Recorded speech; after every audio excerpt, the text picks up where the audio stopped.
Hola, ¿qué tal amigos de Carretera 166? Bienvenidos a un nuevo capítulo de Carretera 166, el podcast.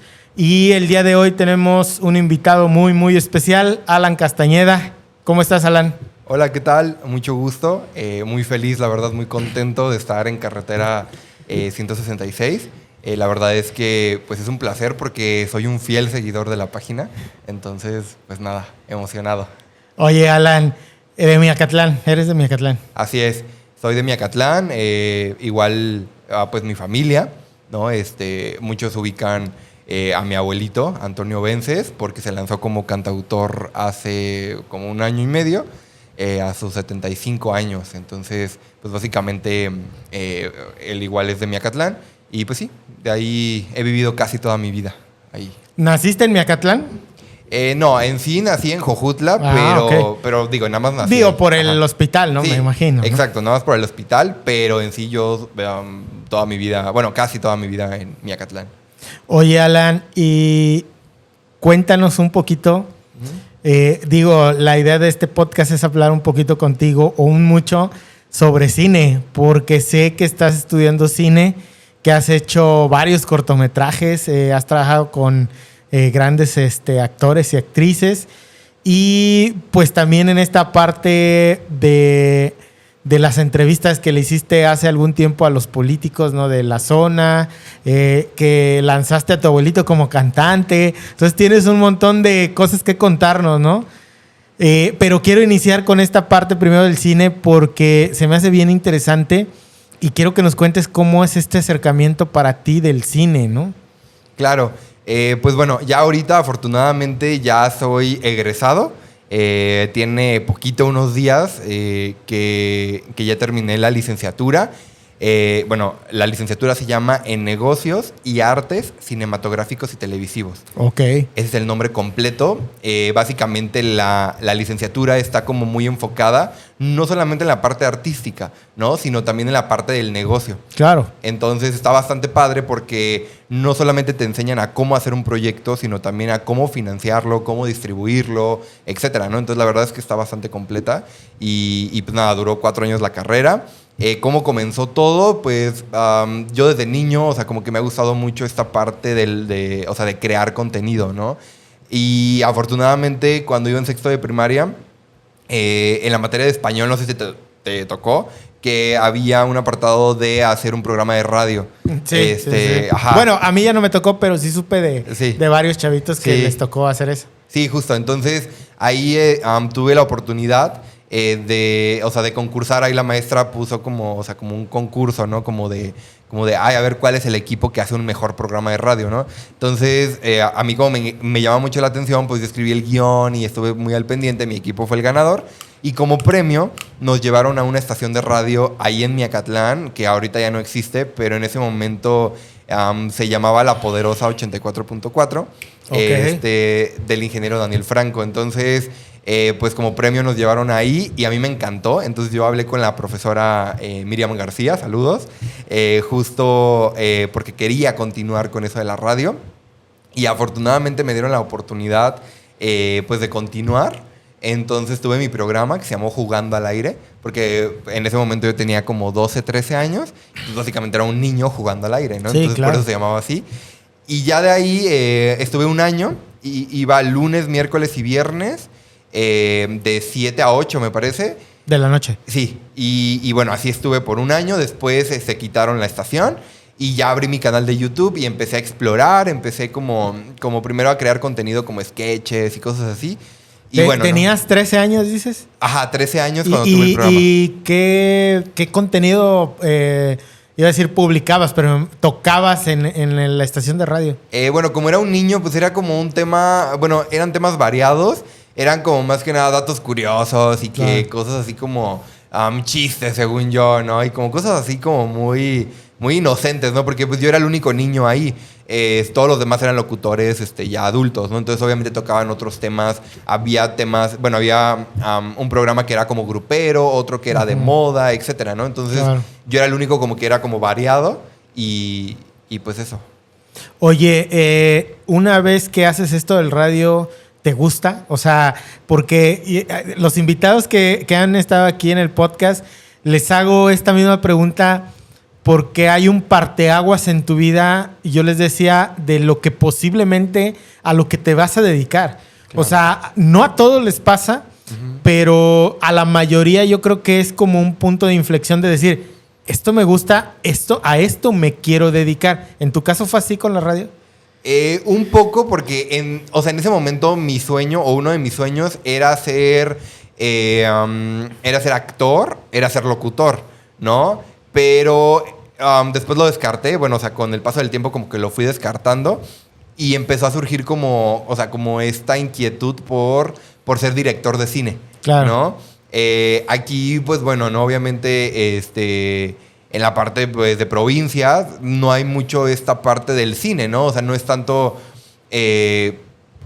pues obviamente no es como parte de la cultura, por así decirlo, ¿no? O sea, sí, digamos, de la naturalidad que puede existir en la región, ¿no? O sea, exacto.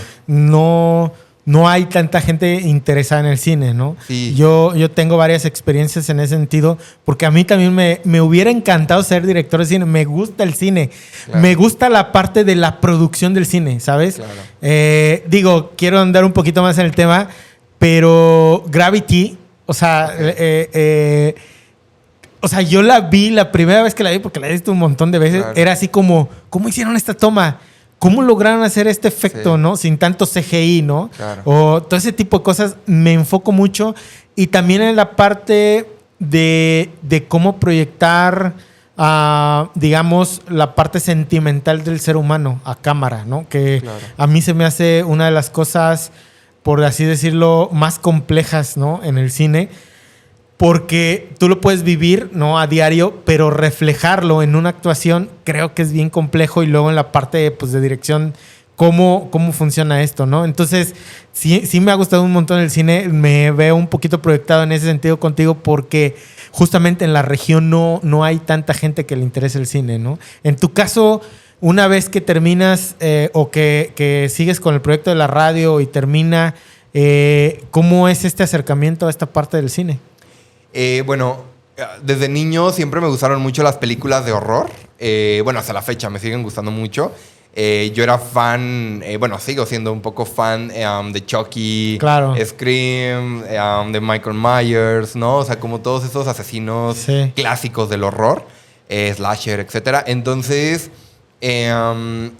desde ahí nació como mi inquietud, ¿no? Porque me encantaba ver, ¿no? O sea, incluso hasta mis papás me llegaron una vez, me llevaron al psicólogo, ¿no? Porque decían, ay, no, es que este niño está obsesionado, ¿no? Con las películas de Chucky, que de Scream, ¿no? Y así, ¿no? O sea, me encantaba. Entonces, a partir de ahí fue como esa parte de cómo hacen cómo hacen para la sangre, ¿no? Porque yo decía, sí, no, pues es que, o sea, cómo es que los matan y todo eso, ¿no? O sea, yo era como, o sea, cómo juegan con la sangre, cómo le hacen, ¿no? Entonces, sí. A partir de ahí fue como esa inquietud, ¿no? Empezó esa inquietud y de hecho las primeras creaciones que hice, de hecho por ahí tengo registro de video de lo primero que grabé y edité y eran cosas así de terror queriendo replicar Scream principalmente. Claro. Entonces ahí fue como que yo poco a poco empecé a descubrir y luego pues digo, o sea, por aquí no hay un cine cerca, el más cercano pues era Jojutla y Cuernavaca. Y Cuernavaca, porque no estaba el de Temisco. No, el de Jojutla tampoco, es relativamente nuevo. ¿Sí te tocó? Sí,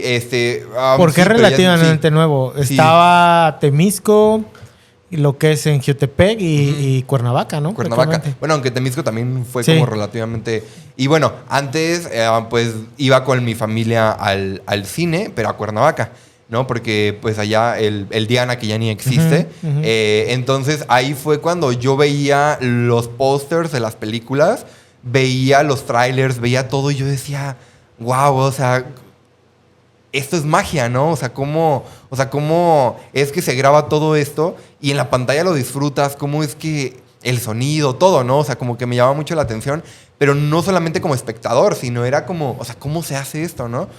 Entonces ya a partir de ahí como que empecé a perder interés un poco en la parte de la radio. Bueno, o sea, no interés, sino que como que me llamó más la atención como el cine.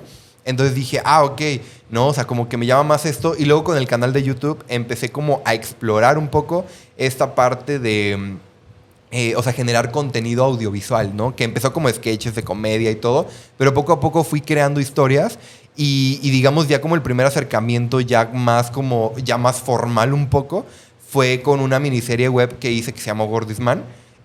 Fueron 2 temporadas. Ahí fue como ya la exploración bien de hacer un guión, de actuar, de hacer la edición, ¿no? Como de toda la planeación, ¿no? De los vestuarios, el personaje, ¿no? Que bueno, ¿no? Yo interpreté a Chuchito, ¿no? Entonces era como maquillarme aquí la ceja para que fuera uniceja, ¿no? Escoger el vestuario para que me viera como súper gordito. Entonces fueron como cositas así que ya eran parte de la producción, ¿no? Y ya fue como mi primer acercamiento, obviamente muy amateur, pero ya fue como mi acercamiento, ¿no? Como un poco.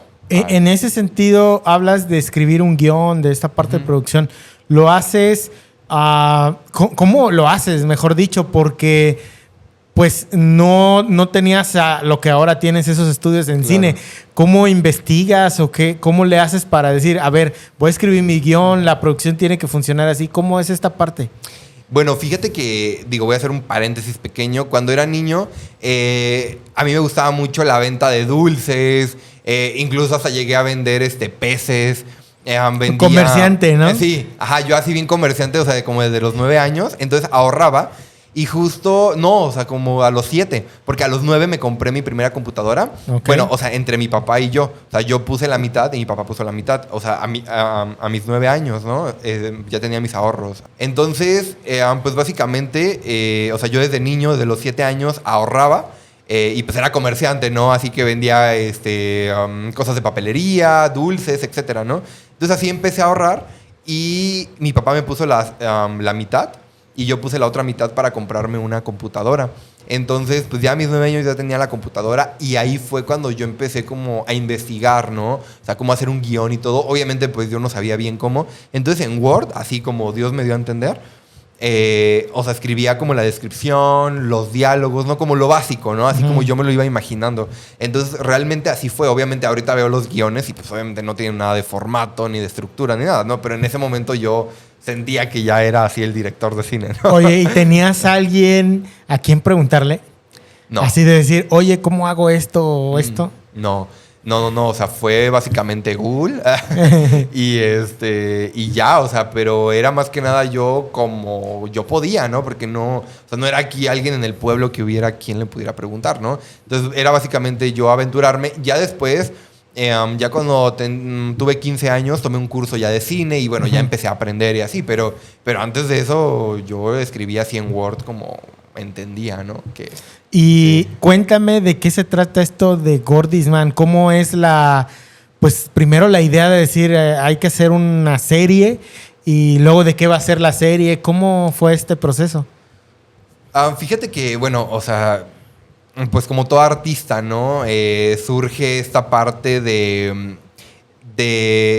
digamos, de que el arte te sirve a ti como artista para, digamos, desahogarte de cierta forma de lo que sientes, de lo que piensas. En el kinder, primaria y parte de la secundaria sufrí de bullying. Okay. Entonces, a partir de ahí yo como que tenía mucho enojo, pues mucha depresión, mi autoestima estaba por los suelos.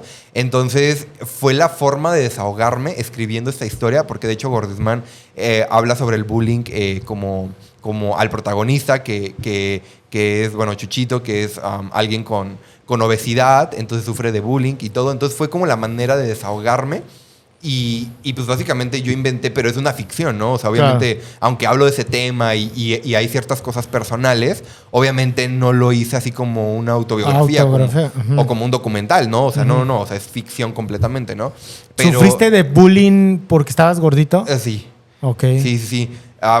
Es algo muy curioso que digo, es más adelante me gustaría como regresar a ese tema, pero sí, o sea, sufrí bullying por eso, ¿no? Y me sorprende, ¿no? Me sorprende porque justo, bueno, o sea, ya todas las personas me conocen, saben que yo soy gay. Entonces, fíjate que yo nunca, o sea, es lo que me sorprende porque yo nunca sufrí homofobia o bullying por ser gay. A mí me hacían bullying por ser gordito, ¿no? Claro. Entonces es algo que hasta la fecha como que me saca de onda. Es extraño, ¿no? Sí, justo, ¿no? Entonces... no quisiera decir esto, pero la normalidad, de alguna forma, está mal dicho, pero sería sufrir bullying por ser gay, ¿no? Exacto. Y lo sufriste por ser gordito. Exacto.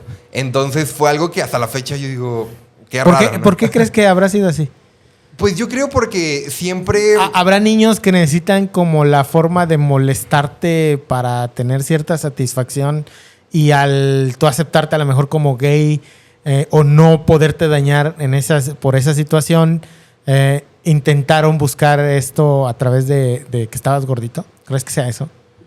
No lo sé. O sea, hasta la fecha sigo sin comprenderlo a ciencia cierta.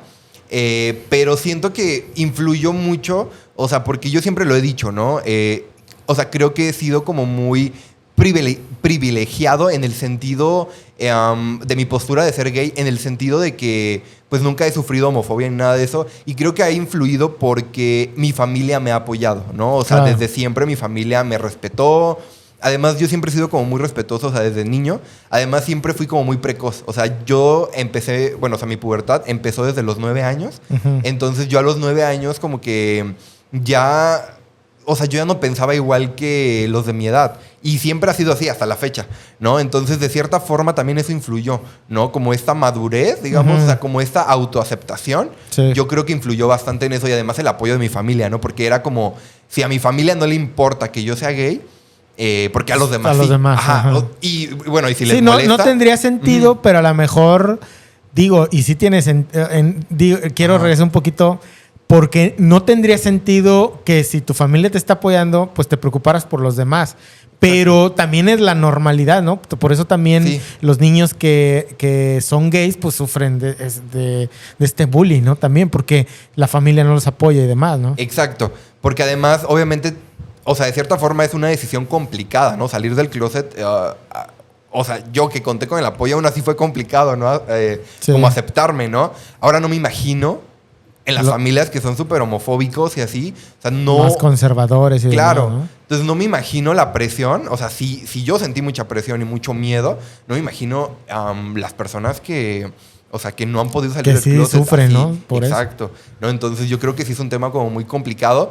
Pero... Digo, o sea, retomando lo del bullying, o sea, honestamente no entiendo por qué... Digo, obviamente porque pues somos niños. Bueno, o sea, éramos niños y obviamente también, quieras o no, influye mucho lo que pasan en casa, ¿no? O sea, a lo mejor en su casa también hay gordofobia, entonces a lo mejor era como de, ay, no, pinche gordo, no sé qué. Entonces a lo mejor los niños lo replicaban conmigo, ¿no? No sé, o sea... desconozco las razones, ¿no? O sea, nunca me he puesto a pensar a profundidad sobre eso, pero sí, ¿no? O sea, sí, a mí me afectó muchísimo, pero pues le di la vuelta, ¿no? O sea, lo convertí en arte de cierta forma y obviamente ahorita ya es un tema que no me afecta en lo absoluto, ya lo hablo con total normalidad y el cine al final se ha vuelto como esta protección para mí, ¿sabes? Porque incluso igual el largometraje que escribí, porque ya tengo un guión de una película. Okay. Esta película es de temática gay, es un romance y también fue inspirado en una relación que tuve que me marcó muchísimo. Obviamente la película es 90% ficción, ¿no? O sea, obviamente yo inventé... o sea, incluso los personajes nada que ver conmigo, etcétera, ¿no? Pero de cierta forma me ayudó como pero a desahogarme. tienen ese toque, ¿no? De tus vivencias, por decirlo claro. así, ¿no? Sí, claro. O sea, uno como artista obviamente no puedes hablar...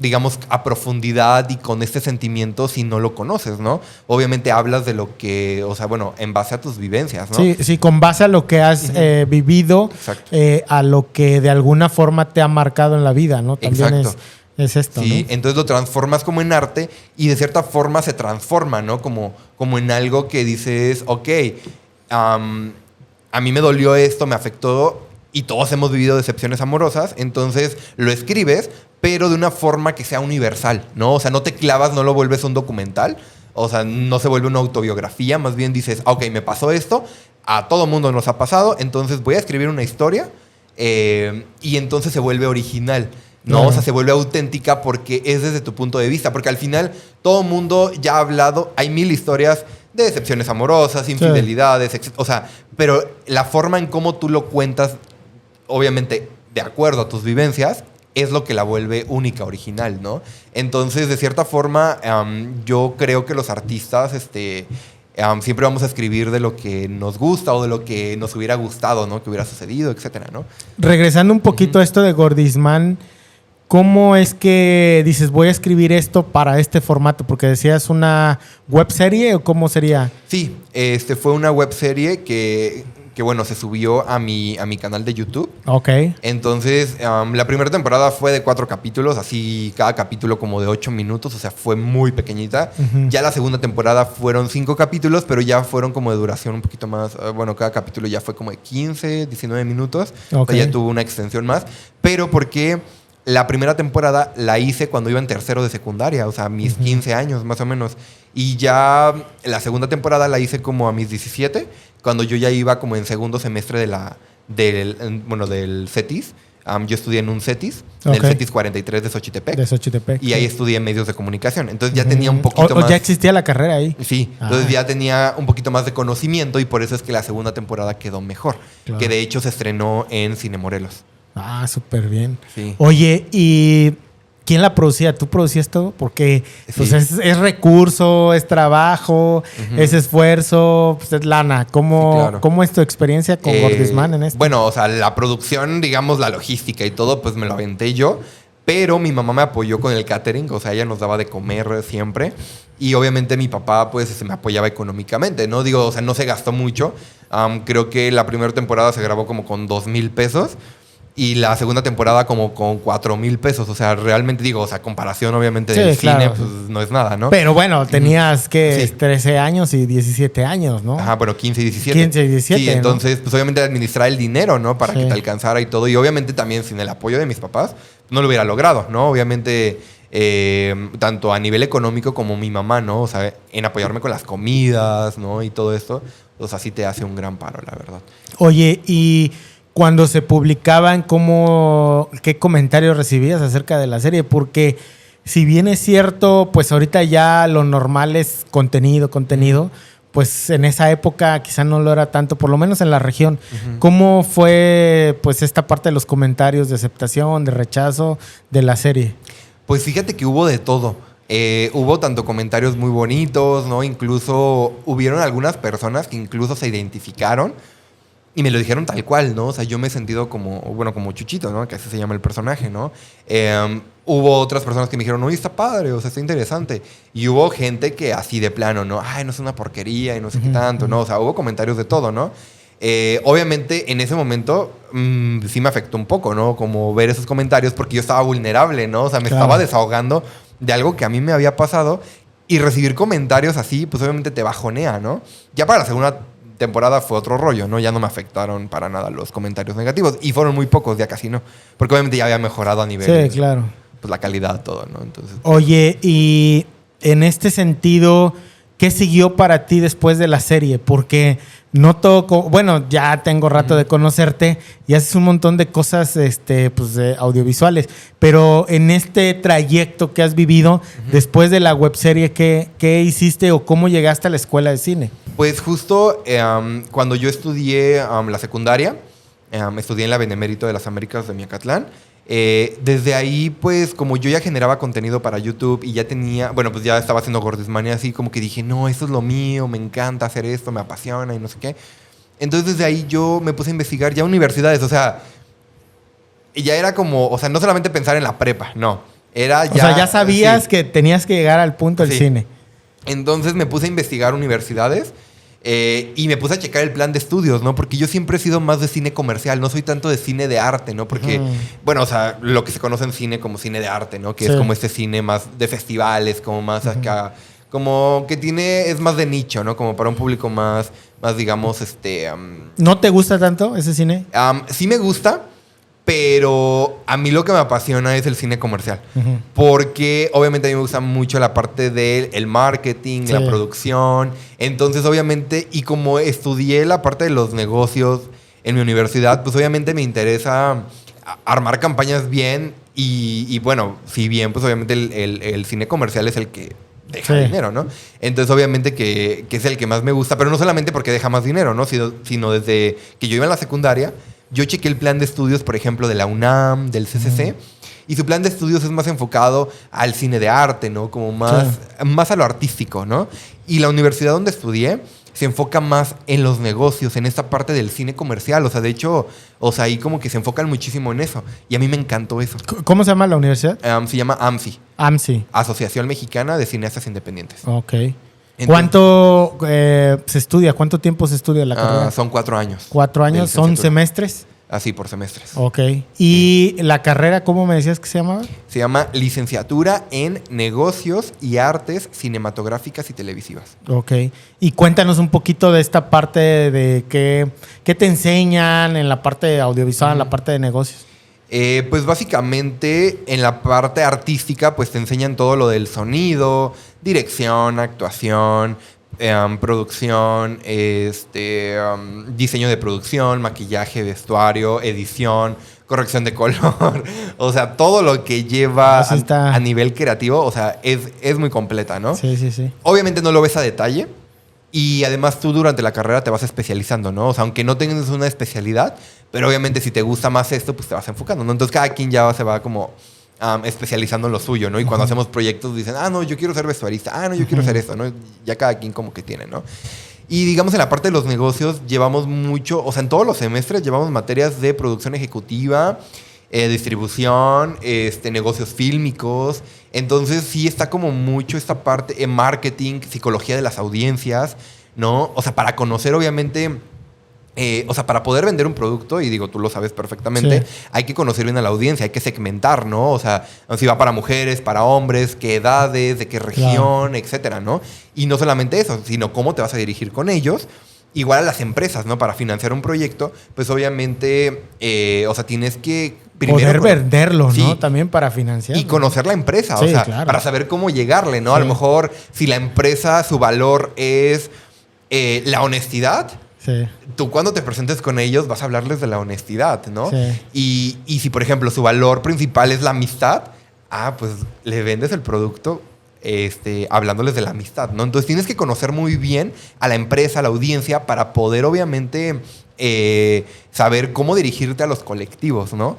Entonces está bastante padre, a mí me encanta. O sea, de hecho, esas son mis áreas favoritas. La producción, la distribución, el marketing, que es lo que más me apasiona. Y también la dirección, o sea, me gusta, pero ahorita como que me está apasionando más pues la producción y toda esta parte. Oye, has hecho varios cortos. Sobre todo me decías de terror y por ahí vi en uno de los últimos que hiciste con una actriz y un actor, ¿no? ¿Cómo se llamaba? Es de una mujer. Se me fue el nombre ahorita. Vi que publicaste las fotos de una actriz, ¿no? ¿En un banco? Ajá, sí. Ok.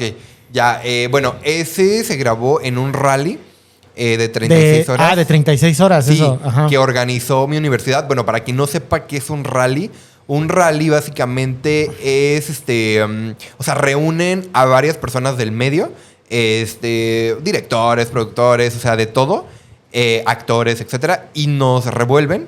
Y entonces se forman equipos al azar. Uh-huh. Y entonces eso se graba en Quarry Studios, que es allá en Ciudad de México, donde hay sets temáticos. Estos sets temáticos, por ejemplo, hay una cárcel, hay un hospital, hay un banco, hay un aeropuerto, etcétera, ¿no? O sea, son como sets temáticos donde puedes grabar. Y entonces, al azar, a cada equipo le asignan un set temático. Entonces, pues ya a partir de ahí tienes 36 horas para escribir el guión, organizar, grabar, editar y entregar o sea, cuando se cumplen las 36 horas tienes que entregar el proyecto ya editado, o sea, el cortometraje. Entonces, ¿y los actores cómo los consigues? Bueno, en ese rally, como es por parte de la universidad, en mi universidad también está la carrera de actuación. Entonces invitan también a los actores, ¿no? Uh-huh. Y ya de ahí. Pero a veces no te tocan actores, porque te digo, como nos revuelven, hay veces que no te tocan actores, entonces pues los mismos del equipo se la tienen que rifar actuando. Porque no pueden participar de otros equipos, o sea, es exclusivo tu equipo. Entonces tienes 36 horas para... ¿Y cómo les fue en ese rally? Nos fue súper bien. Tuve la fortuna de ser coescritor y dirigir el cortometraje. A mí me encanta tanto verlo como producirlo y dirigirlo. Me encanta mucho el melodrama y el romance, principalmente el romance, me encanta. Y fíjate que es muy opuesto, ¿no? Porque me encanta el horror. El horror, pero también el romance, ¿no? O sea, es como súper opuesto, pero me encanta, ¿no? O sea, son como mis géneros favoritos, ¿no? Entonces, para mí se me hizo súper fácil y lo disfruté muchísimo estar dirigiendo a los actores esta parte del romance. Y, o sea, me encanta, ¿no? Cuidar cada detalle, ¿no? ¿Obtuvieron algún lugar? Sí, nos tocó el set temático del banco, justo. Pero hay premios en la premiación. Sí, 3 lugares. Para el primer lugar son 5,000 pesos y obviamente pues, la medalla del primer lugar. Para el segundo lugar y el tercero nada más es el reconocimiento, ¿no? De que ganaste. Nosotros ganamos el segundo lugar. Ok, sí. Está súper bien, ¿no? Sí. ¿De cuántos equipos? Fueron 10, me parece. Ok. Sí. Oye, y de todos estos cortometrajes que haces, ¿cuántos has escrito? Porque he visto creo que 2 o 3 tuyos, uno de terror, si no mal recuerdo. Tengo por ahí varios. Por ahí. Sí. ¿Cuántos has escrito? Pues a ciencia cierta no lo recuerdo, pero sí como unos 9, 10, yo creo. Y, o sea, igual los he dirigido y todo. Digo, han sido como, o sea, muy independientes. Y ya ahorita tengo por ahí un proyecto que está como enlatado de momento, que ya quiero grabar, obviamente, ya como muy profesional. Es de horror justo, que justo me encantaría grabarlo aquí en Morelos. Y también estoy ahorita con la carpeta de mi largometraje, ¿no? Entonces, ahorita quiero como hacer más producciones, pero ya, digamos, como... Bueno, o sea, siempre he dicho que el reto es conmigo mismo, ¿no? Entonces, o sea, sí ya he hecho varios cortometrajes y han quedado padres, pero quiero seguir, obviamente, subiendo, digamos, de nivel, ¿no? Por así decirlo, ¿no? Quiero ir mejorando, ¿no? Porque el reto es conmigo mismo, ¿no? Es como, quiero ser mejor que mi versión cineasta de hace unos meses, claro, ¿no? Entonces, por eso ahorita como que me he esperado poquito. No he hecho nada porque sí digo, no, ya, o sea, es momento de hacer una producción ya, o sea, bien, o sea, bien hecha, ya más grande. Entonces, obviamente, eso implica más tiempo, conseguir dinero, ¿no? Digo, hay varias convocatorias y todo, pero lleva más tiempo, ¿no? Entonces, por eso también ahorita me he pausado un poquito porque sí quiero como levantar estos proyectos ya más profesionales. ¿Cómo se levanta capital para una película? Porque una película cuesta muchísimo dinero. Claro. O sea, hay producciones... Y ahorita quiero ir al tema que está sucediendo en Hollywood de la huelga. Claro. Porque hay producciones, estaba viendo, de 250 millones de dólares, ¿no?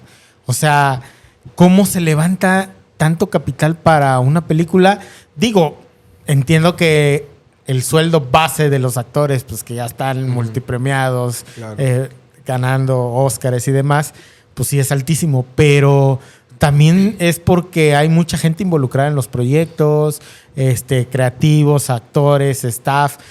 Pero quiero empezar esta pregunta de cómo se levanta ese capital. ¿Cómo vendes tú una idea que se te ocurrió y a lo mejor ya tienes guión o no tienes guión y tienes que ir a buscar un guionista? ¿Cómo es este proceso?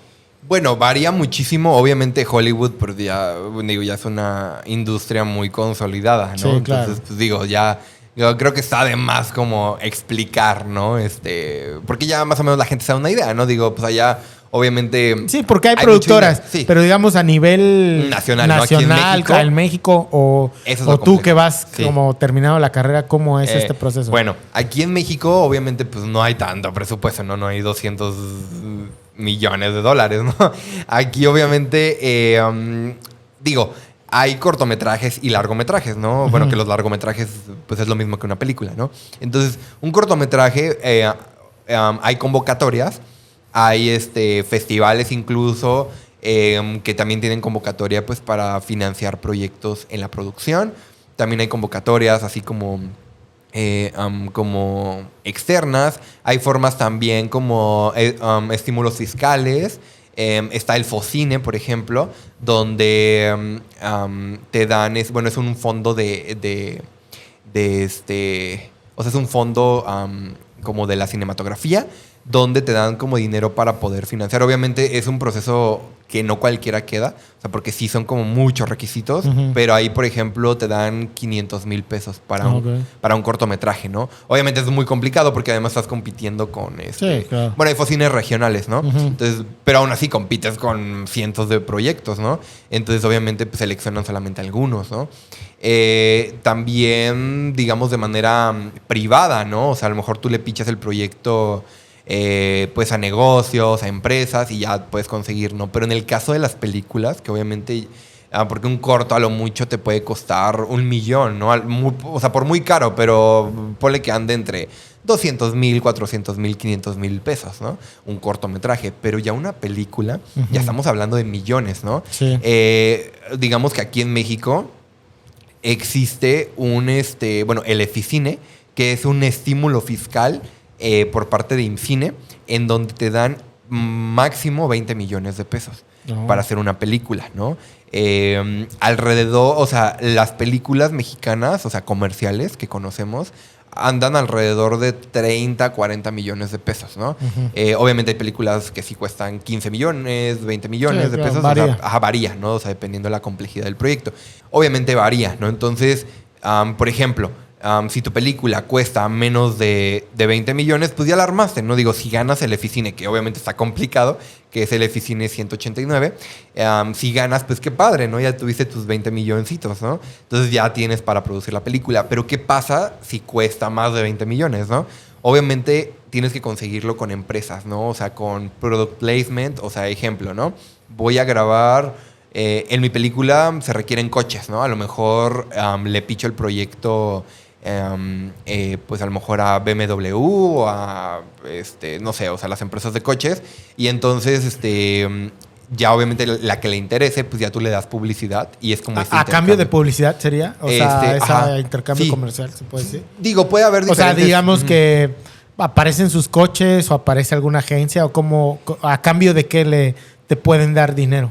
Digo, varía la negociación obviamente, pero lo que le puedes ofrecer obviamente es que aparezca como coproductor o productor asociado, es decir, que aparezca el logo de su empresa al inicio de la película o al final, dependiendo cuánto te aporten, ¿no? Obviamente, si te aportan una buena cantidad de dinero, pues los pones al inicio de la película, ¿no? Pero a lo mejor si no te aportan tanto, pues a lo mejor al final de la película, ¿no? Entonces ya vas negociando con ellos, ¿no? Y aparte de eso, obviamente les vas a dar visibilidad pues en la película, ¿no? O sea, para darles, digamos, mayor importancia pues a su marca, ¿no? Entonces la forma en la que negocias, y ya ellos te pueden apoyar tanto en especie, o sea, con coches y que no te cobren, o sea, te los presten, pero también con dinero, ¿no? Entonces ya sería como negociarlo, ¿no? Ya es de cada productor lo que necesite y cuánto necesite, ¿no?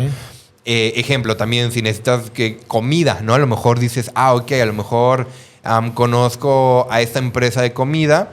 Entonces les pichas el proyecto y le dices, oye, ¿me puedes apoyar con el catering? Porque el catering es bastante caro, ¿eh? Sí. Creerías que no, pero por ejemplo, yo apenas hice una cotización y un catering para un rodaje de 6 semanas salía en 2 millones y algo, ¿no? O sea, obviamente para alimentar como a 80, eran 90 personas por día, ¿no? Ya incluidos actores.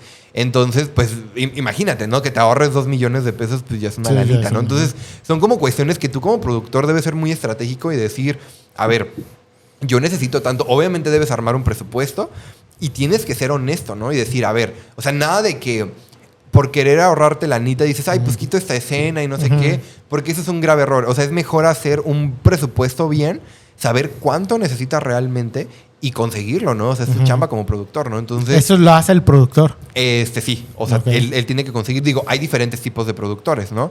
Pero bueno, digamos, para no hacer los bolas y no extender esto, porque son 4 tipos de productores, bueno, 5.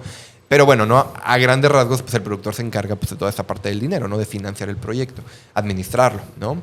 Entonces, pues sí, o sea, sí es como bastante complejo esta parte. O sea, el productor es, digamos, el jefe, ¿no? Porque mucha gente piensa, bueno, digo, es muy respetable, pero al menos en mi universidad lo que nos inculcaron mucho es la parte de que el productor es el que toma las decisiones, ¿no? Porque muchas veces dicen, ay, el director, no sé qué. En Hollywood sí, ¿no? El director es el dios, ¿no? Y también aquí en México, ¿no? Obviamente, pues el director es el que levanta lo creativo, ¿no? O sea, sí, pues digamos que el director al final del día es el que va a vender el proyecto a nivel audiovisual. Funciona o no funcione, ¿no? Sí, creativo, exacto. Sí, creativamente. Sí, ¿no? que las actuaciones funcionen, que el maquillaje se vea bien, ¿no? O sea, es como supervisar todo eso creativo. Pero el que lleva toda la batuta es el productor, porque él levanta el proyecto de cero, ¿no? O sea, el director a veces es contratado por el productor, ¿no? A veces son los dos juntos, ¿no? Que levantan desde el inicio el proyecto, pero en su mayoría, pues el productor empieza de cero y después contrata al director, ¿no? Entonces, digamos que el productor sí tiene una labor muy importante y el productor es el que, digamos, hablando de salarios, es el que más gana. Claro. Oye, es común que todos los directores de alguna forma quieran llevar a cabo sus proyectos, o es más común que los contraten para proyectos externos. Por ejemplo, hablo de Steven Spielberg, ¿no? O sea, el cuate escribe, digamos, las ideas, ¿no? Contrata guionistas y se hace toda una película. George Lucas, ¿no? Con la saga de Star Wars y demás, ¿no? Que son como, digamos, los más famosos en este sentido. Pero, ¿cómo funciona esto? Es más... Yo quiero pensar que es más fácil que te contraten como director, ¿no? Te cuentan la idea y ya. Y es más complejo levantar todo el proyecto. ¿Cómo es esto? Bueno, obviamente si ya eres Guillermo del Toro, si ya eres Alfonso Cuarón, etcétera, pues obviamente ya te contratan a ti como director, ¿no? Porque ya conocen tu estilo, ya conocen tu Pero visión. no para sus proyectos, sino al final del día para otros proyectos, ¿no? Ah, claro. Sí, pero bueno, o sea, ya conocen y ya tienen una garantía, ¿no? Ujú. Pero imagínate, ¿no? Yo que voy comenzando, ¿no? O sea, no es como que un productor me vaya a buscar específicamente a mí, ¿no? O sea, entonces, más bien, yo sí quiero armar una trayectoria y darme a conocer y que después ya como que me consideren para contratarme como director, pues tengo que empezar yo entre productor y director, ¿me explico? O sea, yo estar levantando proyectos y obviamente alguno tiene que pegar así como muy cañón. Y ya ese sería como mi plus para que digan, ok, este director, lo suyo es el romance o lo suyo es el horror, ¿no? Entonces ya como que te ganas esa fama, por así decirlo, esa garantía y ya te contratan, ¿no? Pero de momento, al menos en México, sí tienes que empezar de cero, ¿no? O sea, si quieres, obviamente que ya te contraten como... O sea, como productor es más factible porque... Al final, como es el que levanta el proyecto... Como conoce el proceso, ¿no? Me exacto. imagino, pues ya sí, de alguna entonces, forma... digamos que para ser productor, pues sí hay más chamba. Pero para ser director... o sea, yo por eso también como que ahorita de momento... Es más, la dirección es más como, digamos, en la parte creativa como para garantizar que va a funcionar el proyecto, ¿no? Exacto. También, ¿no? O que sea tu proyecto, ¿no? Sí, Obviamente, o que si sea es tu tu proyecto, pues ya tú lo diriges, ¿no? Pero si no, pues ni modo, vas a tener que empezar en otras áreas y ya cuando llegues a un buen puesto y todo, pues ya podrás dirigir, ¿no?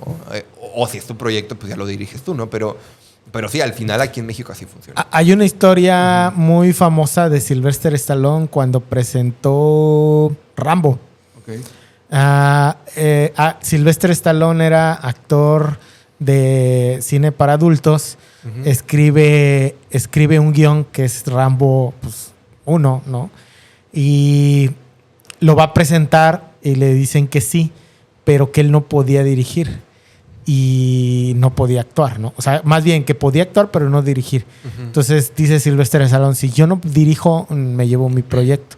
Al final, Rambo se convierte, pues, hasta ahora en una película de culto, ¿no? Claro. Así funciona para que tú puedas llegar a ese nivel. O sea, confiar en tus proyectos hasta para dirigirlos, para actuar, para escribir el guión. Obviamente con apoyo, ¿no? Porque pues, es una chambota. Pero así se construye el cine en este momento. Porque antes yo me imagino, pues en la industria, digamos, estamos hablando de los 80s y demás, era otro. Pero ahorita, con la democratización de los medios, los dispositivos más baratos, más fáciles de conseguir, ¿se sigue utilizando esta forma? Pues va variando el proyecto, ¿no? También las necesidades, ¿no? Obviamente no es lo mismo hacer una comedia romántica, que pues es más barata, a una película de fantasía, ¿no? Donde requieres ya más presupuesto. Efectos y demás, ¿no? Exacto, ¿no? Entonces, es también ser realista, ¿sabes? O sea, algo que yo creo que a los mexicanos a veces nos juega en contra, o sea, es bonito, pero nos juega en contra, es que somos muy idealistas, muy soñadores, ¿no? Y está bonito, pero de cierta forma también, si tú te aferras a tú querer hacer todo, pues a lo mejor lo logras, ¿no? A lo mejor tienes un golpe de suerte y qué padre, ¿no? Pero también hay que ser realistas, ¿no? Entonces, a veces hay que ceder un poco, ¿no? Y si tú escribiste el guión y dices, chin, ¿no? O sea, yo quisiera dirigirlo, pero es un proyecto que requiere de mucho presupuesto y obviamente el productor no va a confiarme a mí que soy un don nadie, pues me va a confiar 20 millones de pesos, ¿no? Entonces, sí, claro. Obviamente, pues ahí el productor, y te lo hablo yo, o sea, desde el punto de vista de productor, cuando eres productor, obviamente te interesa que el proyecto quede bien para poderlo vender, ¿no? Para poderlo distribuir. Sí. Entonces... Es que al final del día es un negocio, es un producto que se tiene que vender y se le tiene que ganar, ¿no? Que al final del día así funciona. Sí, entonces tú debes ser realista y desapegarte un poco del proyecto, ¿no? Porque también a veces cuesta trabajo, pero obviamente si no eres flexible, o sea, te vas a quedar estancado, ¿no? Entonces al final se trata de ir creciendo. Y por ejemplo, si tú dices... yo quiero dirigir este proyecto. Por ejemplo, en el caso de mi película, si es una película que va a ser un poco cara y o sea, porque requiere muchos efectos especiales y así, ¿no? Entonces, por ejemplo, yo sí quiero dirigirla, ¿no? Y entonces mi estrategia es, como seguro, ningún productor va a confiar en mí porque soy un novato, a lo mejor me lanzo a hacer primero otras películas más baratas, más fáciles, y a lo mejor yo las dirijo o lo que sea, voy agarrándome una trayectoria y a lo mejor en 5 o 10 años ya me va a tocar dirigir a mí mi película. Pero entonces es como... O sea, tienes que picar esa piedra, exacto, ¿no? Sí, para, sí. Primero, para que... Yo creo que en esa parte, creo yo, es lo más complicado en la parte de dirección, porque sí te haces de un nombre, ¿no? Sí. Ya sea para... Vamos a decir, para éxitos o para fracasos, ¿no? Claro. Yo me acuerdo de J. Abrams, que dirigió la última trilogía de Star Wars. Bueno, cortemos eso. Pasa a otra cosa. Bueno, en ese sentido, creo, te digo firmemente que la parte de la dirección es la más complicada por lo que te decía, pero también está la parte de actores, del casting. ¿Quién se encarga de hacer el casting para que funcione tu película? Porque creo yo que es como la segunda parte más importante, dejando de lado lo del productor, que pues es lo que lleva todo. Pero si tus actores no funcionan para la idea, pues la película no funciona, claro. ¿No? ¿Quién se encarga de esto? Si el proyecto es muy grande, hay un director de casting, ¿no? Que se encarga. Obviamente el director tiene que estar aprobando todo eso, ¿no? Y ya si el proyecto es un poco más mediano, pequeño, pues ya el director se encarga de hacer los castings. Que lo ideal sería que el director los haga, ¿no? Digo, obviamente para personajes secundarios, beats, extras, o sea, pues dices, bueno, un director de casting, ¿no? Pero yo siento que los personajes protagonistas y primeras partes y así como los más importantes, yo sí considero que debería ser el director, ¿no? Pero bueno, también va variando la producción, ¿no? O sea, va a haber productores que digan, no, va a haber un director de casting, ¿no? Y va a haber otros productores que digan, no, el director va a estar involucrado, ¿no? También influye mucho en el director, ¿no? Pero lo padre sería que obviamente producción, porque también el productor debe ser muy estratégico, ¿no? A lo mejor te podrá encantar tal actor, pero si tú sabes que, ejemplo, ¿no? Tuvo problemas legales o no sé qué y fue difamado, lo que sea, a lo mejor a ti como productor no te conviene porque va a generar polémica para mal y le puede afectar a la película, ¿no? Entonces tienes que ser muy estratégico en ese sentido y además para la taquilla, ¿no? ¿Qué actores venden taquilla? Igual y los puedes mezclar, ¿no? A lo mejor agarras a unos actores que no sean tan conocidos y a lo mejor agarras a uno o dos que sí sean súper famosos, ¿no? Entonces, o sea, tú como productor debes ser muy estratégico, también pensando en la taquilla, o sea, no solamente en la producción y que se vea bonito y que tengan química. Obviamente es importante que, o sea, que tú como productor, o sea, seas muy estratégico para que la película, o sea, no solamente quede padre, ¿no? Y que haya buena química entre los actores y eso, digo, eso es importante, pero también que te funcione a nivel, por ejemplo, cuántos seguidores tiene, etcétera. Justo también porque son estrategias que cuando se venda la película, se distribuya, pues son puntos a favor, ¿no? Además, cuando llegas con un distribuidor, o sea, por ejemplo, ¿no? Cinépolis distribución, Videocine distribución, o cualquier otro, obviamente, pues ven el proyecto y también ellos te dicen sí o no. O sea, porque también dicen no nos conviene distribuirlo porque no se habla sobre cierto tema o tal actor no sé qué. Y entonces, entre más puntos a favor tengas, mejor, ¿no? Para que puedas vender el proyecto chido, ¿no? Y que no se quede ahí enlatado. ¿Y cuál sería el camino para que tu película sea proyectada en un cine? Porque pues están estas grandes cadenas de cine. Ahorita ha proliferado mucho estos cines al aire libre, pequeñitos, más de nicho, de comunidad. Pero ¿cómo es el camino una vez que, digamos, haces... Quiero pensar que Como todo proyecto audiovisual, ¿no? Haces toda la parte de producción y demás. Grabas, luego viene la edición, ¿no? Corrección de color y demás. Pero una vez que ya tienes el producto final, que es la película, ¿qué sigue? Bueno, desde antes que grabas el proyecto, lo ideal sería tener claro qué vas a hacer con la película, ¿no? Porque hay productores que dicen, no, esta película es muy pequeña, entonces se va a vender directamente a plataforma de streaming, ¿no? Ya sea Netflix, Amazon, etcétera, ¿no? O dicen, no, este proyecto sí vale la pena para que se estrene en cines, ¿no? Entonces tú como productor, desde antes de que se grabe la película, ya debes tener claro eso, ¿no? O sea, para que también, obviamente, durante la producción, no es lo mismo hacer un making of, o sea, todo para plataforma o para cines, ¿no? Uh-huh. Entonces, tú tienes que armar ya la campaña, incluso si hay presupuesto y si se puede, lo ideal también sería que desde antes de que se grabe la película, consigas o veas ya qué distribuidoras podrían ser. Uh-huh. Y que hables con ellas y les digas, oye, a ver, no se ha grabado, aquí está el guión, ¿qué opinas? ¿No? Porque incluso las distribuidoras te pueden decir, oye, yo creo que hay que quitar esto, hay que agregarle esto, porque creo que se va a vender mejor, etcétera, ¿no? Eso sería lo ideal, para que ya desde el guión uh-huh. ya sepas, cómo sería la publicidad. Si puede funcionar. Exacto. O no. Exacto, y si no, cambiarle cosas o potenciarlas, etcétera, ¿no? Pero lo ideal es que lo sepas desde antes de que se grabe la película, porque si ya se grabó y ya se editó, pues ya valió, me explico. O sea, ya no, uh-huh. O sea, ya no puedes hacer nada, ¿no? Porque si lo haces, pues va a salir carísimo, ¿no? Volver a recrear o así, ¿no? Claro. Entonces es mejor desde el guión, ¿no? Ya si se te pasó o así, pues bueno, ya te la tienes que rifar, ¿no? Así como de, híjole, pues no contemplé eso, pues ni modo, ¿no? Así que se venda, ¿no? Pero se te cierran puertas, ¿no? Entonces llega la distribuidora, como comentas, y la distribuidora, ¿de qué se encarga? La distribuidora, básicamente, ellos hacen el conformado del tráiler, del teaser, del póster, sinopsis comercial. ¿Ellos lo crean o tú le das el material para la distribución? O sea, tú le das la película y lo que tengas, ¿no? Si grabaste making of, etcétera, ¿no? O sea, tú le das todo el material que tengas. Uh-huh. Y ya ellos se encargan de grabar contenido nuevo, editar nuevo, o agarrar fragmentos de la película para hacer el tráiler, etcétera, ¿no? O sea, ellos se encargan de toda esa parte porque obviamente ellos hacen un estudio de mercado uh-huh. y ven la película y dicen, ok, esa película puede ir para tal target. Obviamente tú como productor sabes eso, pero los distribuidores son especializados en eso, ¿no? Entonces tú como productor, ya que está terminado el proyecto, tú se lo cedes al distribuidor, ¿no? O sea, le firmas una cesión de derechos patrimoniales y entonces ya ellos se encargan, ¿no? Y tú como productor debes confiar en tu distribuidor. Okay. Porque a lo mejor tú podrás decir, no, es que yo creo que esto, pero al final tu chamba uh-huh. es de productor. O sea, tú serás muy chingón en la producción.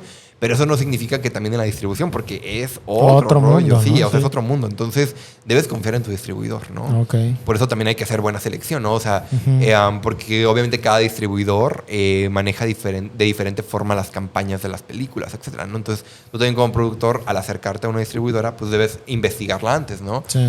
O sea, si estás de acuerdo en cómo ellos distribuyen, cómo son sus formas de mover las películas, etcétera, ¿no?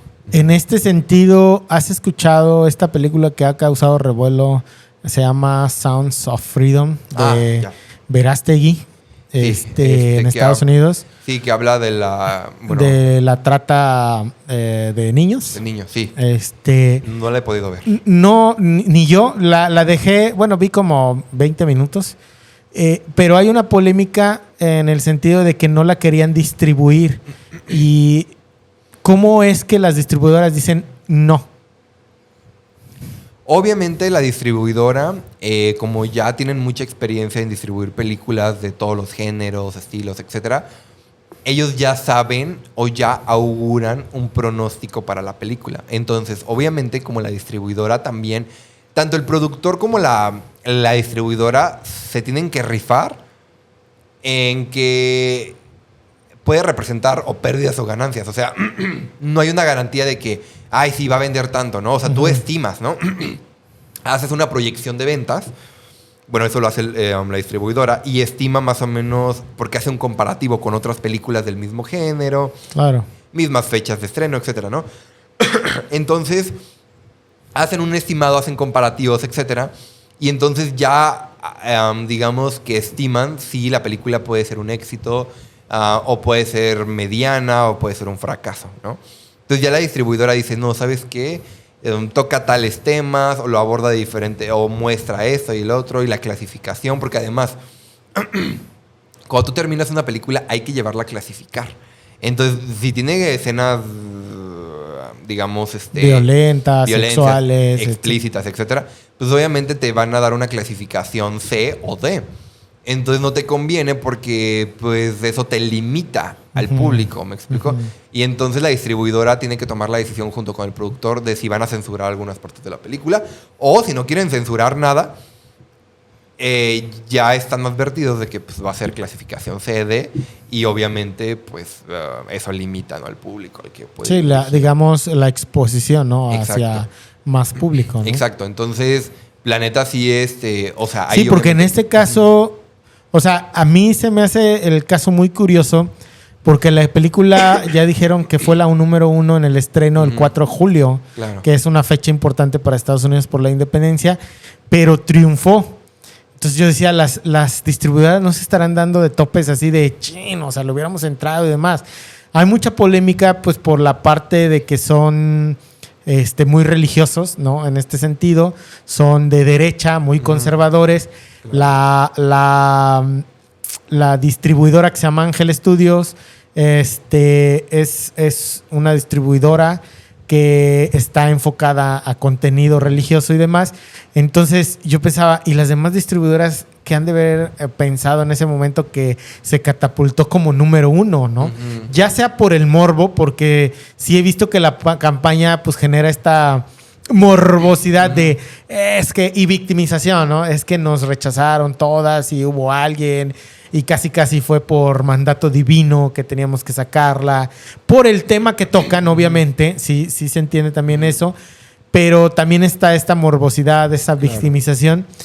¿Cómo tú crees que las demás distribuidoras hayan pensado en esto? Así de, ¿lo hubiéramos entrado o sí tomamos la decisión, aunque haya sido la película número 1, ¿no? Claro, pues cada distribuidora obviamente va a pensar diferente. Algunas van a decir, no, pues dejamos la oportunidad.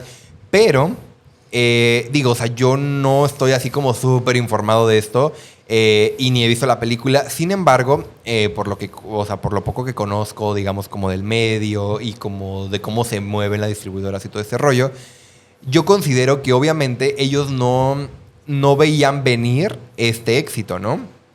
¿Por qué? Porque tocan un tema, o sea, que no es fácil, ¿no? Sí. Y que además sabían que obviamente podían recibir mucho rechazo, mucho hate, ¿no? Entonces, por eso no se quisieron arriesgar, porque acuérdate que las distribuidoras pues quieren irse por algo más seguro, ¿no? Sí. O también pues sabían que iba a ser muy compleja la distribución, también por eso también pues no se quisieron como aventurar, ¿no? Entonces, o sea, son muchos factores, ¿no? Que pues obviamente tú como distribuidora pues si le piensas, ¿no? Obviamente ya el productor, bueno, o sea, la productora como tal de esta película vieron que estaba complicada la distribución y entonces ellos optaron por sus estrategias, ¿no? Que fue justo la victimización, como de no nos apoyan, no, es que no se quiere hablar de este tema, etcétera, ¿no? Entonces, pero ellos ya armaron sus estrategias para generar esta polémica que se hizo y les funcionó bien, ¿no? Sí, porque al final es levantar este rating, ¿no? Sí, también claro. para que la gente tenga ganas de verla, ¿no? Ay, ¿por qué se está hablando, exacto. ¿no? Y demás, ¿no? Sí son estrategias bien marqueteras, obviamente, sí, obviamente, ¿no? sí.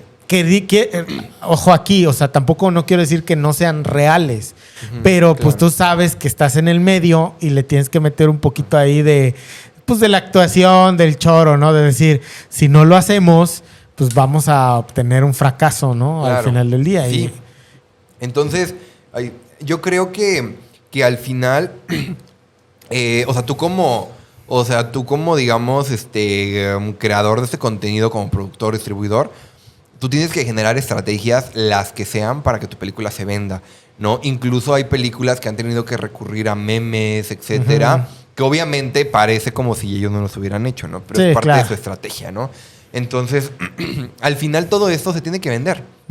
O sea, tú tienes que recuperar tu lana, ¿no? Bueno, sí, la inversión más ganancia. Exacto, ¿no? Entonces, obviamente, pues tú tienes que hacer de todo lo que tú creas conveniente para que funcione, ¿no? Porque pues, al final si no son pérdidas para ti y para los coproductores, las empresas que confiaron en ti, ¿no? Entonces, o sea, tú tienes que ver la forma de venderlo, ¿no? Sí. O sea, aquí en esto... Se vale todo, ¿no? Digamos, toda la parte creativa, ¿no?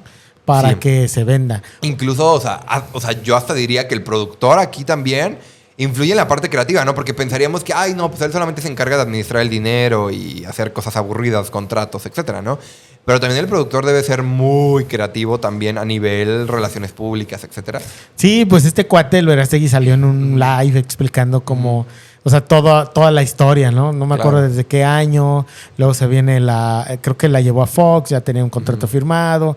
Disney absorbe Fox y, bueno, ahí relata todo. Claro. Pero se me hizo bien curioso el caso de cómo la llevaron a la número 1, que para mí, desde mi punto de vista, fue más esta parte del morbo que...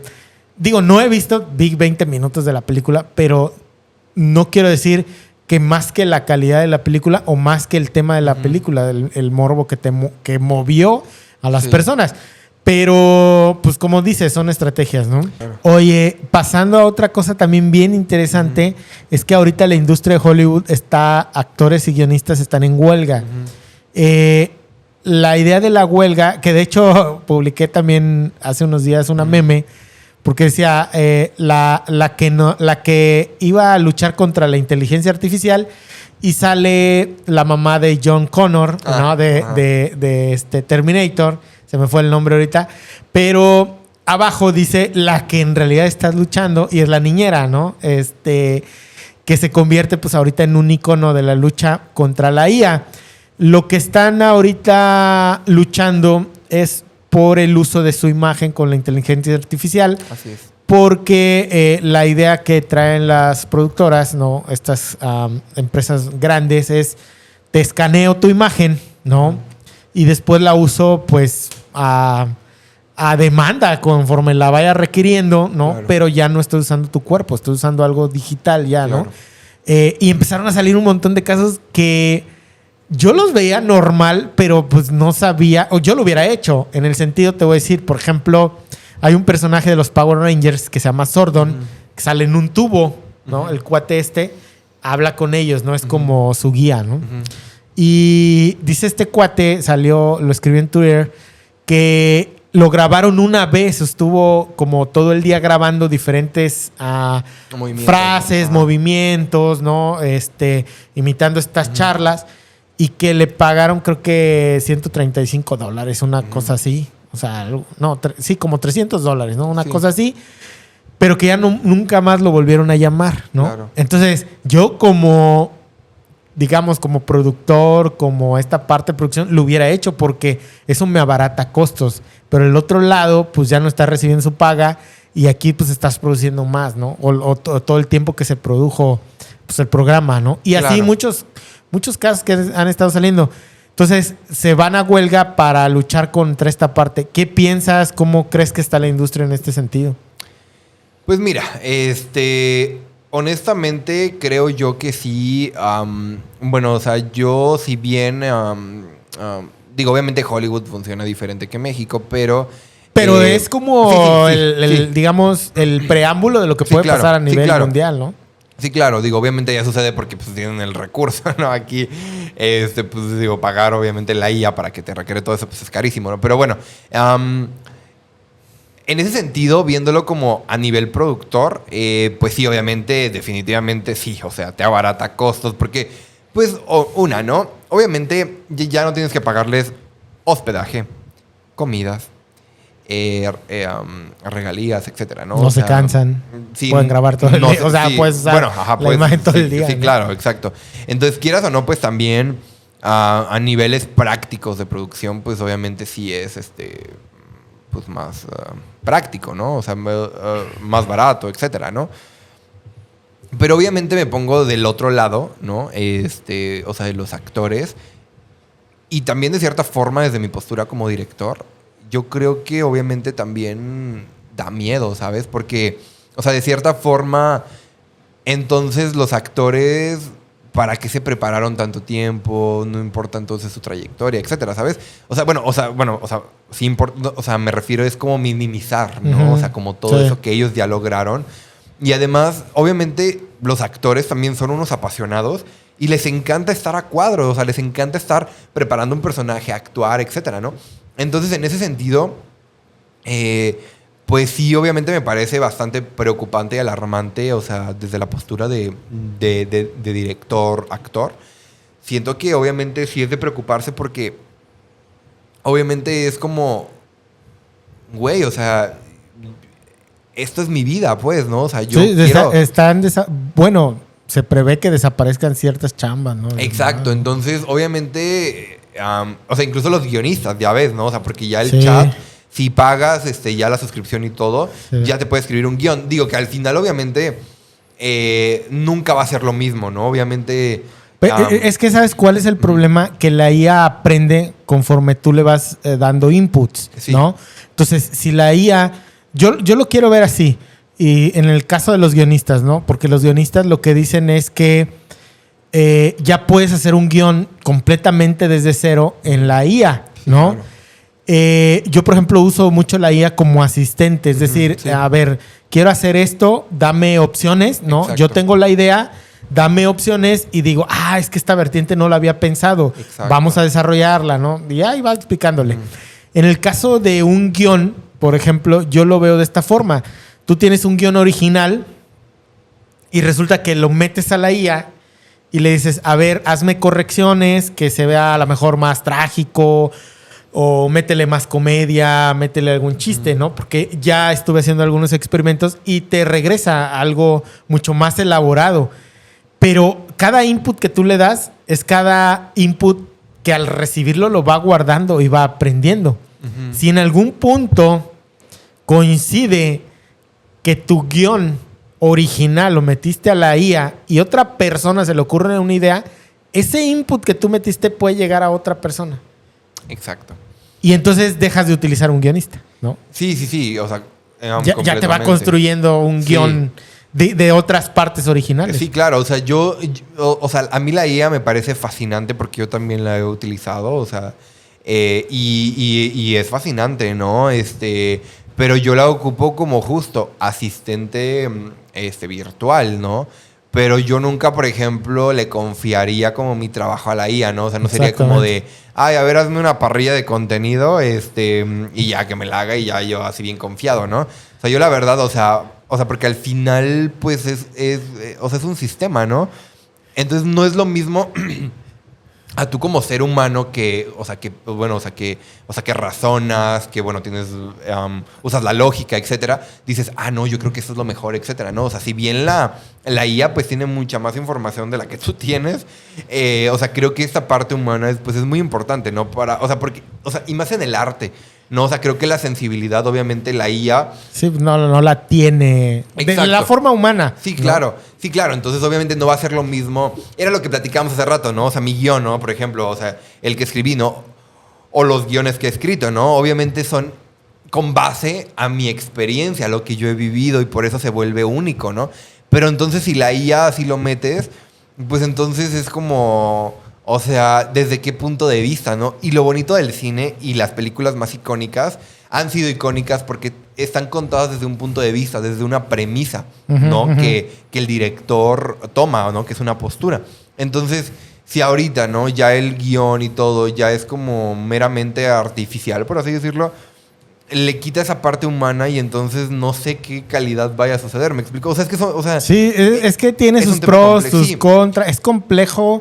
Exacto. El asunto. Claro, ellos están luchando justamente para que... Sí, para no ser desplazados. Para no ser desplazados, primeramente, ¿no? Para que puedan cobrar por su trabajo. Sí. Pero es interesante el tema porque prácticamente es la primera huelga que se da en contra del uso de la IA en trabajos, ¿no? Y me parece importantísimo. Y es reciente, o sea, la IA es reciente. O sea, digamos que la IA ya tiene muchísimos años, pero el boom es la implementación. O sea, es decir, que ya la puedes utilizar tú desde el teléfono, desde tu iPad, desde la computadora. Porque antes pues, no había ese tipo de accesos, ¿no? Claro.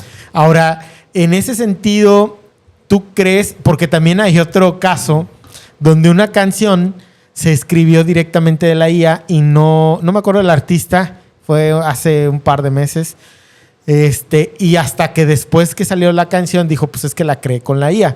A partir de ahí, en Estados Unidos, sacaron una parte de la ley donde, sobre todo en derechos de autor, donde decía, no puedes registrar una obra si está creada por la IA. Claro. O sea, tiene que ser creada por un humano. Esa es como la restricción. Sí, claro.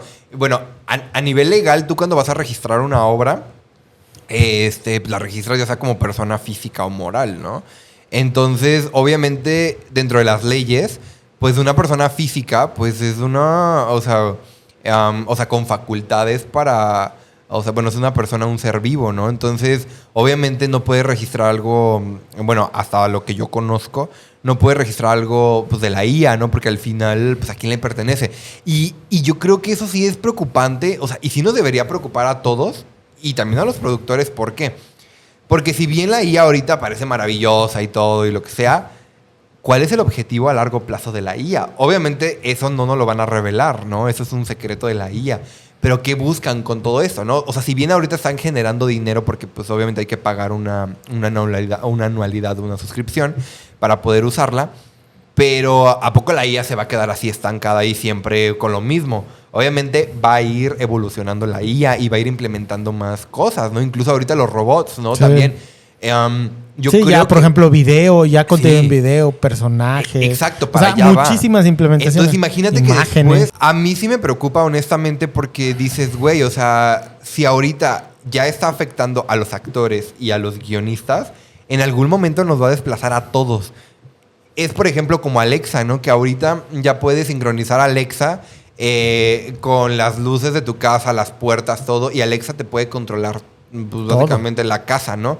Entonces, de cierta forma es preocupante porque dices, güey, o sea, ¿cuál va a ser el límite, no? En algún momento nosotros nos vamos a volver unos inútiles, básicamente, porque ya la inteligencia artificial nos va a resolver la vida. Y entonces yo creo que ahí va a haber un problema existencialista de los seres humanos y vamos a decir, ¿para qué estamos aquí si ya la IA nos resuelve todo, no? O sea...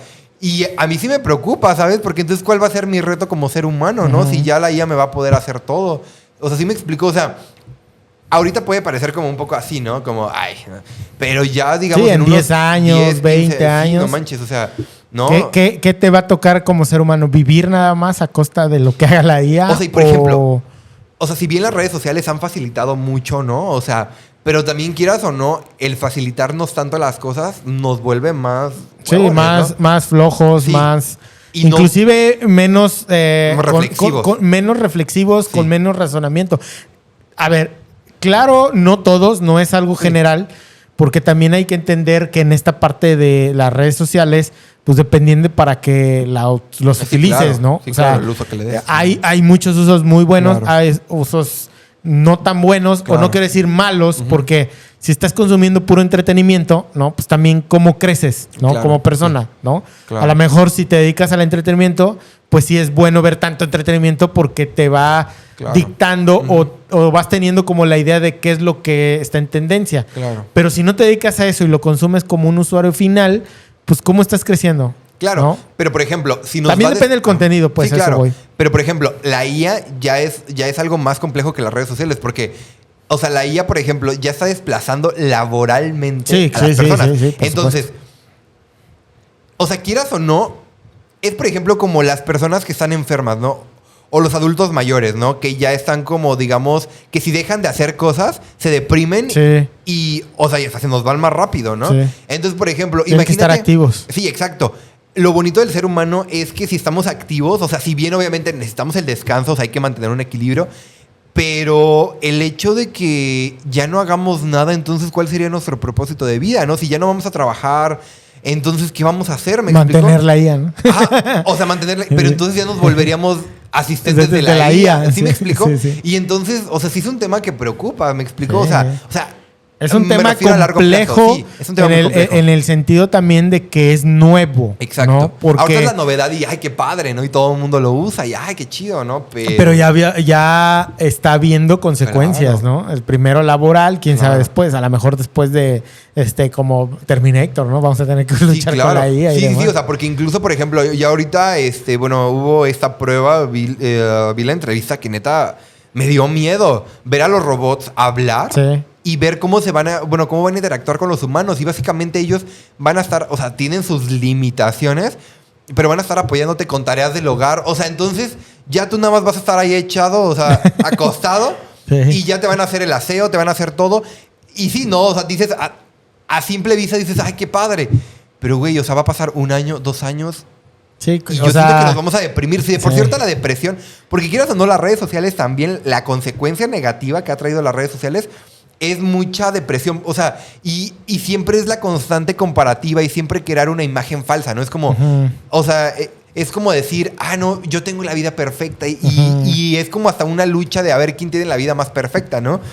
Más perfecta, ¿no? Entonces, siento que si aún así nos deprimimos y ya hay mucha depresión y todo eso, o sea, justo porque siempre nos estamos comparando y queremos aspirar, pero no podemos, etcétera. Ahora imagínate ya sin hacer nada, Sí, nos vamos a sentir inútiles, o sea, pero, o sea, ya es un tema serio, pues, ¿no? O sea, que sí nos va a afectar a la larga, ¿no? O sea, siento que ahorita... Sí, digamos, es el padre, principio ¿no? Sí. de Claro. lo que puede Claro, pero venir, después, ¿qué ¿no? vamos a hacer, no? O Sí. sea, es como puras vacaciones, porque yo siempre he dicho, ¿no? O sea, al final lo que nos mantiene al ser humano motivados y todo también es el conflicto, ¿no? Ujú. O sea, el conflicto es bueno también, ¿no? O sea, de cierta forma porque nos mantiene como activos en pensar cómo vamos a resolver los problemas. Pero si ya la IA te va a resolver tu vida, pues sí, y todo es perfecto. Es como Barbie, por ejemplo, ahorita la película de Barbie. Ya ves que toca este tema. O sea, Sí. Barbie es perfecta y Barbie acá y Barbie se la pasa de fiesta. Pero llega un momento en el que Barbie tiene un problema. ¿Ya viste la existencial. película? No la he visto, pero digo, o sea, por lo que he leído en entrevistas ya sé de qué va. Sí. Y entonces Barbie pues tiene la vida perfecta, obviamente es una muñeca y todo y así. Pero de pronto empieza a pensar en la muerte, en esos problemas existenciales. Sí, Y del ser humano, ¿no? entonces, siento que algo así nos va a pasar. Y de cierta forma, digo, la directora Greta es una chingona. De cierta forma, tal vez está haciendo una crítica A esto. a todo esto, ¿sabes? O sea, entonces... Y yo me acuerdo de la película de Wall-E, ¿te acuerdas? De los gorditos, sí. que al final estaban en la nave y pues era así como que nada más con los comandos, llévame para allá, Claro. dame de comer, ¿no? Entonces, yo decía, en algún punto creo que nos vamos a volver hasta ese Claro. momento, ¿no? O sea, cómo te desplazas, cómo convives y demás, ¿no? Claro. A mí, ciertamente, me pasa un poco, me engento, o sea, Claro. no desde las redes sociales, desde Claro. siempre, sino estoy como que con mi... Me gusta estar con gente nueva, pero nada más un rato, ¿sabes? Claro, sí. O sea, de repente tengo como esa sensación de engentarme, Sí, como- pero me gusta estar como produciendo cosas y demás, ¿no? Entonces sí sé que es un efecto como de redes sociales, como de aislamiento, pero también está la otra parte de que puedes aprender un montón de cosas, ¿no? Que puedes Claro. usarlo y que al final se vuelve provechoso, ¿no? O sea, que no lo vas a aprender en un salón de clases, no lo vas a aprender Claro. con tu amigo que se la pasa de peda cada 8 días, ¿no? O sea, sí se vuelve también provechoso y creo que la situación es cómo mediar eso, ¿no? O sea, Claro. cómo mediar todo eso, ¿no? Sí, claro. Sí. O sea, que la IA no nos rebase, Que hay ¿no? un equilibrio, ¿no? Y siento que, por ejemplo, es muy fácil que sí nos rebase porque obviamente entre más comodidades nos dé la IA, más flojos nos hacemos. O sea, es como ahorita, por ejemplo, o sea... Más vamos a querer usarla también, Sí, ¿no? exacto. Se va a volver adictivo como las redes sociales Sí, que sí, ya sí. ahorita son indispensables para Sí. el ser humano, ¿no? La IA también se va a volver indispensable, ¿no? Entonces, de cierta forma, o sea, es por ejemplo la educación antes, ¿no? O sea, a mí no me tocó, pero lo que me platicaban mis papás es que tenías que ir a la biblioteca Sí. a leer mil libros y bueno, Sacar ¿no? copias, sacar copias. Ahorita ya nada más le resúmenes. preguntas a la IA y ya te lo resuelve, ¿no? Entonces son como cositas que dices, güey, qué miedo. No, está interesante, ¿no? Sí. Alan? Y bueno, después de una pequeña pausa para hidratarnos, ¿no? Para el sanitario. Sí. Oye, Alan, cuéntame cómo es esto de que tu abuelito se lanzó ¿a los cuántos años? A los 75. 75 años Sí. de cantante. A ver, cuéntame cómo está esa historia porque vi el video, ¿no? Está increíble el video.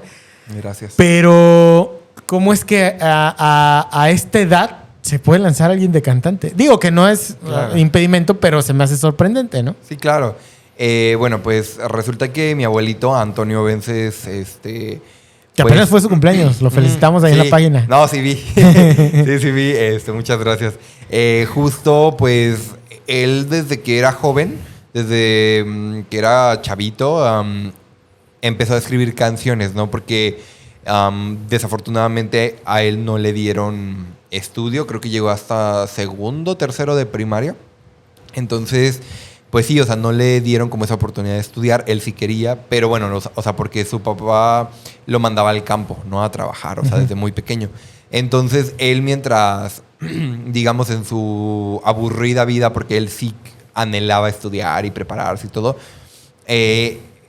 o sea, justo, ¿no? Mientras él sembraba y mientras él hacía como las cosas del campo, él estaba escribiendo canciones. Bueno, o sea, las tarareaba y como que él fue como haciendo sus canciones, ¿no?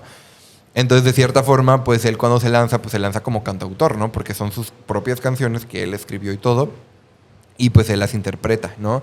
Entonces, él desde siempre, o sea, desde que estaba soltero, después cuando se casó y así, pues escribió canciones, obviamente igual, ¿no? Como todo artista, pues de sus decepciones amorosas, etcétera, ¿no? Entonces como que va pues como con todo eso, Sus vivencias. Sus vivencias también. Entonces, pues esas canciones se quedaron guardadas, pues por diferentes motivos, ¿no? Principalmente económicos, ¿no? Porque pues obviamente lanzar en ese momento, pues solamente a menos que tuvieras contactos, ¿no? Que tuvieras mucho dinero, etcétera, ¿no? Entonces, por cuestiones de dinero y además falta de apoyo, pues él no, o sea, en su juventud, pues no tuvo la oportunidad de lanzarse.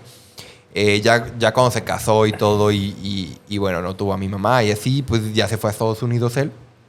Y bueno, allá vio como algunas oportunidades como para hacerlo, pero pues obviamente pues no se le dio, ¿no? O sea, no se le cuajó por diferentes cuestiones. Entonces, digamos que él siempre se quedó como con eso, ¿no? Y más porque nadie lo apoyaba, ¿no? Traía la espinita, ¿no? Sí, entonces traía la espinita y ya, pues como yo estudié cine y todo este rollo, pues ya, ¿no? Obviamente él me decía, hijo, ayúdame, no sé qué tanto, y no sé qué. Y además yo siempre me he llevado muy bien, o sea, hay muy buena comunicación con él, siempre. Entonces, pues ya yo dije, no, pues sí lo apoyo, ¿no? Le echo la mano y todo. Entonces, pues ya le dije, a ver, enséñame sus canciones, y ya me enseñó como la letra y todo. Y le dije, mire, yo no sé nada de música, la verdad. O sea, me encanta escuchar música y todo, pero yo no sé, ¿no? O sea, a nivel, digamos, técnico, no. O sea, no conozco, ¿no? De música. Le digo, entonces vaya mejor con un experto y que lo asesore y le ayude a grabar y que tenga su estudio, ¿no? Entonces, justamente fue con David Colín. Saludos a David Colín. Saludos. Ya vino aquí al podcast. Sí. Bueno, más bien fuimos a su estudio, porque aquí el estudio no estaba listo. Okay. Y quería ya grabar y ya fuimos a su estudio y ya grabar.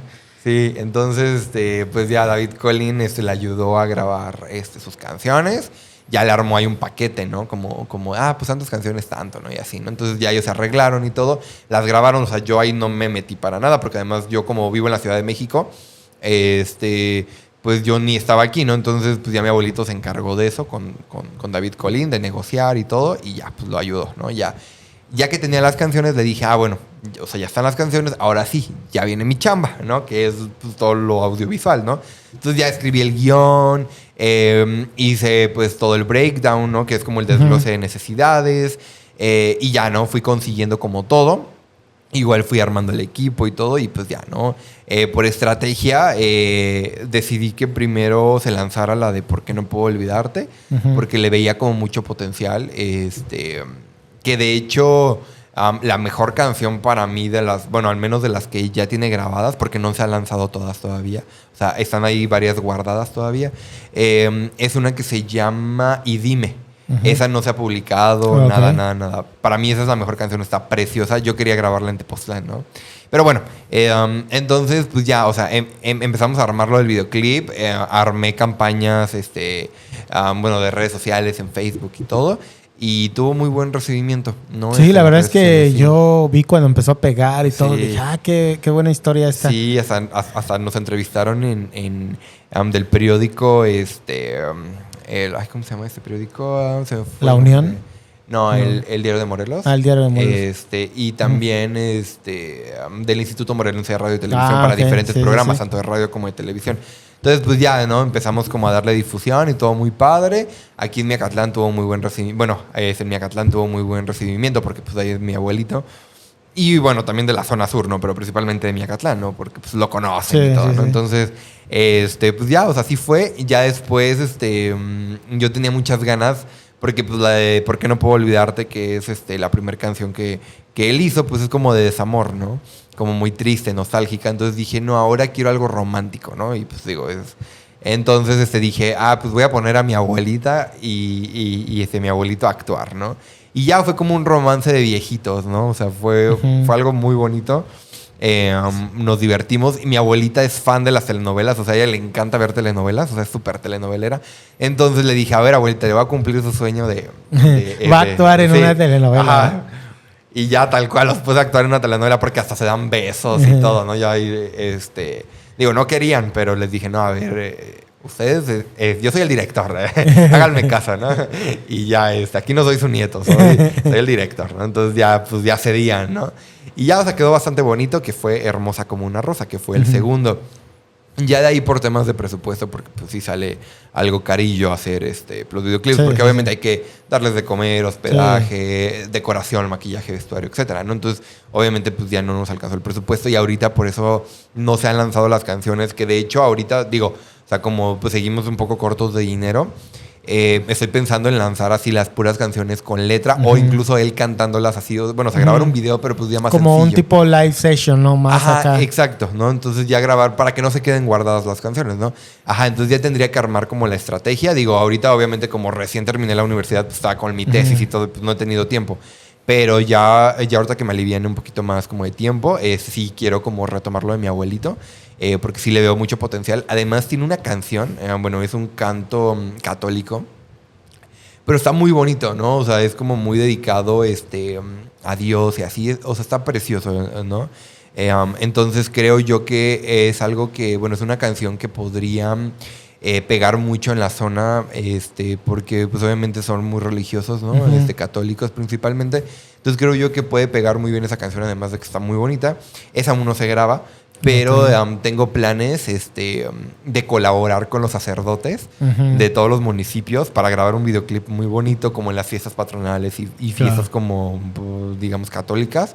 Y grabar un videoclip y ahí ya nos ahorraríamos, digamos, como esa parte de...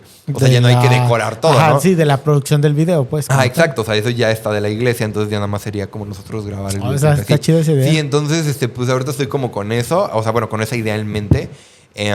Y pues ya, ¿no? Lo haré pues más adelantito que ya me alivianen en tiempos. Pero sí, o sea, lo de mi abuelito pienso seguir con eso porque, digo, mientras él esté sano y mientras él pueda, pues hay que...